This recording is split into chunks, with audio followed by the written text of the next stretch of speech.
प्राकृतिक रबड़ का अध्ययन करेंगे। प्राकृतिक रबड़ एक प्राकृतिक बहुलक होता है जिसका निर्माण आइसोप्रीन मोनोमर के द्वारा होता है। हम आइसोप्रीन की स्ट्रक्चर देख के डिसाइड करते हैं कि कौन सी बहुलीकरण प्रक्रिया के द्वारा उसके बहुलक का निर्माण होता है। यदि उसके अंदर मल्टीपल बॉन्ड उपस्थित है तो हम योगात्मक बहुलीकरण प्रक्रिया के दौरान उसका बहुलक का निर्माण करते हैं। यदि उसके अंदर फंक्शनल ग्रुप उपस्थित होते हैं तो हम कंडेंसेशन पॉलीमराइजेशन संघनन बहुलीकरण प्रक्रिया के दौरान पॉलीमर का निर्माण करते हैं। जैसा कि आप देख रहे हैं, आइसोप्रीन जो होता है इसके अंदर आइसोप्रीन के अंदर मल्टीपल बॉन्ड उपस्थित होते हैं। मल्टीपल बॉन्ड उपस्थित होने की स्थिति में जो योगात्मक बहुलीक इस प्राकृतिक रबड़ बहुलक का निर्माण योगात्मक बहुलीकरण प्रक्रिया के दौरान होता है। यह एक प्राकृतिक रबड़ है, प्रकृति द्वारा सीधा प्राप्त होता है। तो इसको किस तरीके से प्राप्त किया जाता है इसके बारे में जानते हैं। हेविया ब्रेसिलियंसिस नाम का एक पेड़ होता है जिसके तने में कट लगाकर एक लेटेक्स पानी जैसा तरल पदार्थ निकलता है जिसे लेटेक्स कहा जाता है। इसी से प्राकृतिक रबड़ प्राप्त करते हैं। जो पेड़ से सीधा कट लगाया उसमें और जो हमें लेटेक्स प्राप्त हुआ उसी से प्राकृतिक रबड़ प्राप्त करते हैं। इस लेटेक्स में 1% एसिटिक अम्ल मिलाकर इसको कोगुलेट करवाकर ठोस रबड़ प्राप्त कर लेते हैं। एसिटिक अम्ल मिला के इसको कोगुलेट करके ठोस रबड़ प्राप्त कर लेते हैं। अब जो ये ठोस रबड़ हमें प्राप्त हुआ है, इस ठोस रबड़ को लहरियादार रोलर जो होता है उसके माध्यम से इसको चद्दरनुमा आकृति में बनाया जाता है। चद्दरनुमा आकृति में बनाया जाता है। प्राप्त चद्दरनुमा जो आकृति है उसको टार तेल के माध्यम से स्मोकिंग की जाती है, क्योंकि उसमें सूक्ष्म जीवाणुओं की प्रतिरोधक क्षमता बढ़ाने के लिए हम तार तेल की स्मोकिंग प्राकृतिक रबड़ के साथ करते हैं। तो ओवरऑल इसका जो व्यू हमारे सामने निकल के आया है कि एक हेविया ब्रेसिलियंसिस नाम का एक पेड़ होता है जिसमें हम कट लगा के चीरा निकाल के उसमें से तरल पदार्थ निकलता है जिसे हम लेटेक्स कहते हैं। उस लेटेक्स से ही हम प्राकृतिक रबड़ प्राप्त करते हैं। और इस लेटेक्स जो है उसमें हम 1% एसिटिक अम्ल मिलाकर उससे ठोस रबड़ प्राप्त कर लिया हमने। उसके बाद एक रोलरनुमा लहरियादार रोलर होता है जिससे हमें ठोस अवस्था में चद्दरनुमा आकृति में हम प्राकृतिक रबड़ को प्राप्त कर लेते हैं। अब ये जो प्राकृतिक रबड़ हमें प्राप्त हुआ है चद्दरनुमा, इसकी स्मोकिंग की जाती है ताकि सूक्ष्म जीवाणुओं के प्रति इसकी प्रतिरोधक क्षमता बढ़ जाए। तो उसके लिए हम तेल या तार ऑयल का उपयोग करते हैं स्मोकिंग करने के लिए। अब बात करें इसकी रिएक्शन की बात करें तो रिएक्शन में आप देख सकते हैं कि आइसोप्रीन यहाँ पर एक मोनोमर के रूप में है। आइसोप्रीन मोनोमर के N मॉलिक्यूल हमने लिए और योगात्मक बहुलीकरण प्रक्रिया के दौरान पॉली आइसोप्रीन बहुलक का निर्माण हो जाता है जिसे हम प्राकृतिक रबड़ भी कहते हैं। अब इसमें आती है स्थिति कि अब पॉली आइसोप्रीन का पॉलीमराइजेशन होता है और पॉलीमर का निर्माण होता है, जिसमें दो स्थिति हो सकती है कि ये जो हमारा आइसोप्रीन है रिएक्शन करे और सिस फॉर्म में प्रोडक्ट का फॉर्मेशन करें। दूसरी स्थिति ये हो सकती है कि ये जो आपके ये ट्रांसफॉर्म आपस में जुड़े और प्रोडक्ट का फॉर्मेशन करते हैं।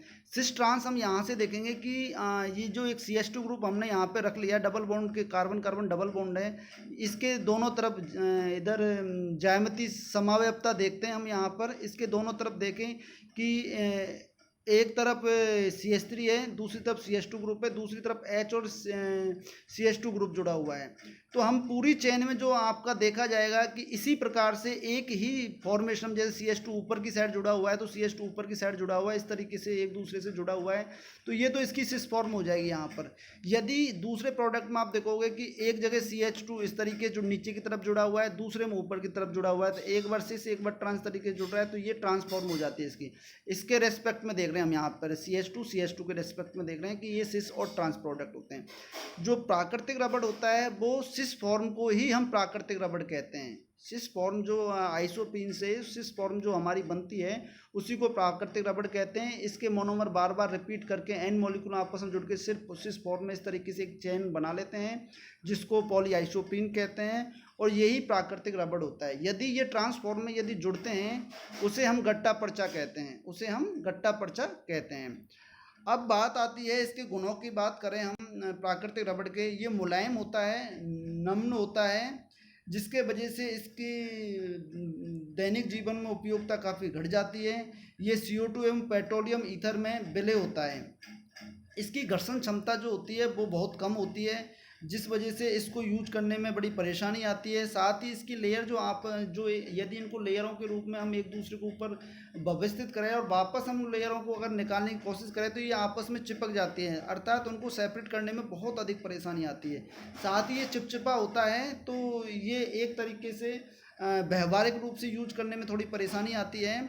इसकी भार सहन करने की क्षमता भी बहुत कम होती है। यदि हम इस पर भार इसको दिया जाए तो ये टूट जाता है, इसको भार सहन करने की क्षमता इसकी कम होती है।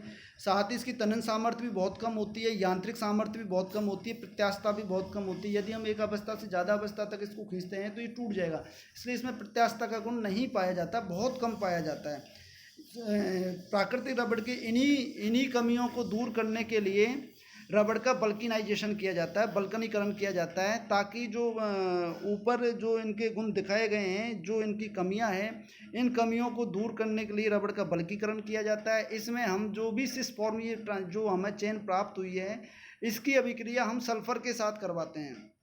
इसकी अभिक्रिया सल्फ़र के साथ करवाते हैं, सीधा सल्फ़र के साथ करवा सकते हैं या H2S के रूप में करवा सकते हैं या बेंजोल क्लोराइड के रूप में इसकी रिएक्शन करवाएं। और 100 से 140 डिग्री सेंटीग्रेड पर जब इसको गर्म करते हैं तो बल्कनीकृत रबड़ प्राप्त होता है। इस प्रक्रिया में इसके मध्य में त्रियक बंधों का निर्माण हो जाता है, जहां मल्टीपल बॉन्ड है वो आपस में टूटते हैं और दोनों श्रृंखलाओं के बीच में एक सल्फर मॉलिक्यूल आके जुड़ जाता है, जिसे हम त्रियक बंध भी कहते हैं। अब बात आती है कि इसकी खोज किसने की। चार्ल्स गुडियर 1839 में इसकी खोज की थी। रबड़ के गुणधर्मों में सुधार करने हेतु रबड़ का बल्कनीकृत किया, और जब उसने अपना प्रयोग करके देखा तो उसने देखा कि प्राकृतिक रबड़ के जो काफ़ी सारी गुणों में कमियां थी, उनमें अचानक से बहुत अच्छा परिवर्तन आ गया। मतलब दैनिक जीवन के उपयोगी बन गए काफ़ी गुणों में, जैसे तनन सामर्थ्य उसकी बहुत अच्छी हो गई, यांत्रिक सामर्थ्य काफ़ी अच्छी हो गई, प्रत्यास्थता उसमें बढ़ गई। इस तरीके से प्राकृतिक रबड़ पर एक्सपेरिमेंट चार्ल्स गुडियर ने 1839 में किया, और ये एक्सपेरिमेंट करके उन्होंने प्राकृतिक रबड़ के गुणों में सुधार किया। अब बात करते हैं रिएक्शन की। इसके अंदर हम जानते हैं कि प्राकृतिक रबड़ की ये श्रृंखलाएं आपस में दो श्रृंखलाएं मैंने यहाँ पे ली है। अब जब हम इसको सल्फ़र के साथ बल्कनीकृत करते हैं 100 से 140 40 डिग्री सेंटीग्रेड पर, 100 से 140 डिग्री सेंटीग्रेड टेम्परेचर पर, इसको अबल्कनीकृत रबड़ भी कहते हैं हम। अब आप देख रहे होंगे कि प्रोडक्ट की साइड में यहाँ पर ये मल्टीपल बॉन्ड यहाँ पे है, एक मल्टीपल बॉन्ड यहाँ पर है, एक मल्टीपल बॉन्ड यहाँ पर है। जितनी बड़ी चेन होगी उतने ज़्यादा मल्टीपल बॉन्ड होंगे। अब ये जो मल्टीपल बॉन्ड मैं यहाँ पर आपको दर्शा रहा हूँ, इसमें ये बॉन्ड टूटता है और इस दोनों जगह पे सल्फ़र जुड़ जाता है। दोनों कार्बनों पर जो कार्बन डबल बॉन्ड कार्बन जो CH है, यहाँ पे दोनों पे सल्फ़र जुड़ जाता है, और दूसरी तरफ से ये बॉन्ड टूटता है और यहाँ पर भी जो सल्फ़र ऊपर जुड़ा हुआ है उसके साथ कनेक्ट हो जाता है। देखोगे आप यहाँ पर, ये देखो आप, इस तरीके से दोनों का डबल बॉन्ड टूट जाता है और सल्फ़र यहाँ पर जुड़ जाती है। जितने मल्टीपल बॉन्ड होंगे इसके अंदर, जितने डबल बॉन्ड उपस्थित होंगे, वो सारे के सारे डबल बॉन्ड टूटते हैं। और जैसे यहाँ पे इसको देखोगे आप, इन दोनों के बीच के डबल बॉन्ड टूटता है और यहाँ पर सल्फ़र जुड़कर प्रोडक्ट का फॉर्मेशन कर लेते हैं। इन्हीं सल्फ़र के त्रियक बंध कहा जाता है, इन्हीं को सल्फ़र के त्रियक बंध कहा जाता है, जिसके वजह से प्राकृतिक रबड़ों में बहुत अधिक सुधार की दिशा में परिवर्तन आ जाते हैं। बल्कनीकृत रबड़ में जो कड़ापन होता है, स्टिफनेस जो होती है, उसको सल्फ़र की मात्रा पर निर्भर करती है कि वो कितना उसमें कड़ापन आना है, स्टिफनेस लानी है। यदि हम टायरों की बात करें तो उनमें 3 से 5% सल्फ़र मिलाया जाता है। यदि बैटरी केस में हम 30% तक सल्फ़र मिलाते हैं। जितना कड़ापन लाना होता है हमें बल्कनीकृत रबड़ में, उतना कड़ापन लाने के लिए हम जितनी मात्रा में सल्फ़र मिलाओगे उतना अधिक उसके अंदर कड़ापन आ जाएगा। तो ये बहुत आसान है, बस हमें क्या करना है, जो पॉली आइसोप्रीन की चेन है, इस पॉली आइसोप्रीन की 2 चेन हमें यहाँ पर लेनी है, उसको सल्फ़र के साथ रिएक्शन करवाना है और 100 से 140 डिग्री पर उसको गर्म करना है। जब हम ये प्रक्रिया करते हैं तो ये कार्बन कार्बन डबल बॉन्ड जो है, ये कार्बन कार्बन डबल बॉन्ड जो है ये टूट जाते हैं और इनके मध्य में सल्फ़र आपस में जुड़ जाते हैं। जिसे तिर्यक सल्फर के तिर्यक बंध भी कहते हैं।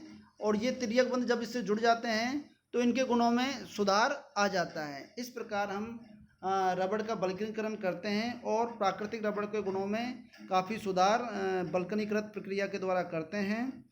इस प्रक्रिया में प्राकृतिक रबड़ जो आइसोप्रीन होता है उसके सिस फॉर्म जो पॉली आइसोप्रीन बनता है, ये प्राकृतिक रबड़ का फॉर्म होता है हमारा। जब हम इस प्राकृतिक रबड़ का सिस फॉर्म की रिएक्शन सल्फर के साथ करवाते हैं तो हमारा बल्कनीकृत रबड़ प्राप्त हो जाता है। इस प्रकार हम रबड़ का बल्कनीकरण करते हैं।